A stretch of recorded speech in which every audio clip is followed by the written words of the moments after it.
புதுசாக ஒருத்தன் கல்யாணம் ஆனவன் அவன் மனைவியை ரொம்ப ஆசைப்பட்டு கட்டிட்டு வந்திருக்கான். கட்டிட்டு வந்து அந்த பிள்ளைய சமைக்க சொல்லி கேட்டிருக்கான். 2வது நாள் என்னடி சமைச்சு தர போகிற? அவள் சொல்லியிருக்கா, எனக்கு ஒன்றும் அப்படி வீட்டில் ஒன்றும் சொல்லி கொடுக்கல மாமா, ரவை உப்புமா மட்டும் கிண்டி பழக்கம் இருக்குது, அது ஒன்று தான் தெரியும். உப்புமா கிண்டி தரட்டா? ரவை வாங்கிட்டு வாங்க அப்படின்னு ரவை வாங்கிட்டு வந்து உப்புமா கிண்டி போட்டிருக்கு. மத்தியான சாப்பாட்டுக்கு என்னடி செய்ய போகிறேன்னா வேறு ஒன்றும் தெரியாது, ரவை தான். மத்தியானமும் ரவை உப்புமா.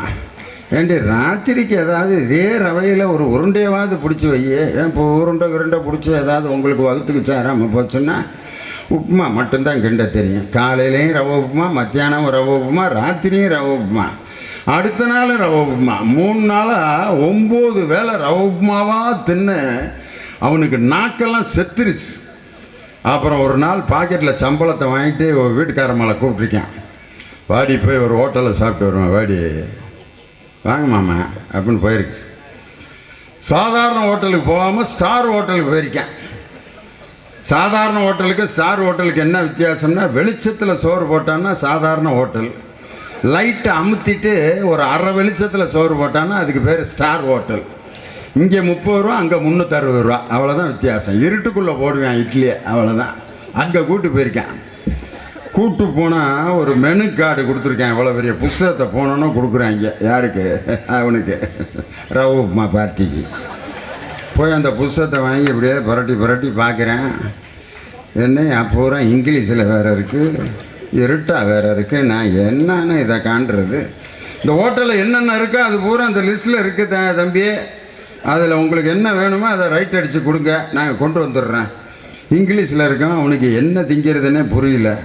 கடைசிக்கு பார்த்தேன், அவனுடைய ராசியான நம்பரு 7ஆம் நம்பரு. அப்படியே பார்த்தேன், 7ஆம் நம்பருக்கு நேராக இருக்க ஒரு பொருளை ரைட்டை போட்டு 2 பிளேட் கொண்டு வாயான்ருக்கேன். அவன் எதை ரைட்டு போட்டிருக்கான்னா ரவை உப்புமாவை போட்டிருக்கேன். 5 ஸ்டார் ஹோட்டலில் போய் ரவை உப்புமாவை ஆர்டர் பண்ணியிருக்கேன்.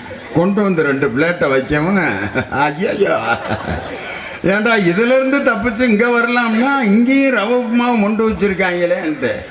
அண்ணே கொஞ்சம் மாற்றிருக்கண்ணே, பெரிய ஹோட்டலெல்லாம் சேஞ்செல்லாம் பண்ண முடியாது, சாப்பிடுங்கன்ட்டேன். ஐயோ எவ்வளோடா விலைன்னா, ஒரு பிளேட்டு 665 ரூபாங்கிறேன். ஒரு பிளேட்டு 265 ரூபாயா? அப்பா,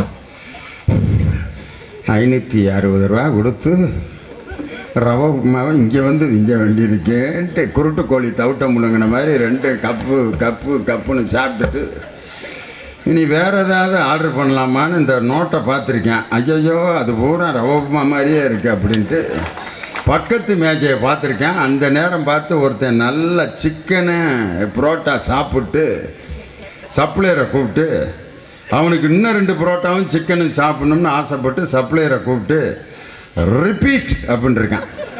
ரிப்பீட்னா இன்னும் 2 புரோட்டாவும் சிக்கனும் கொண்டு வான்னு அர்த்தம்.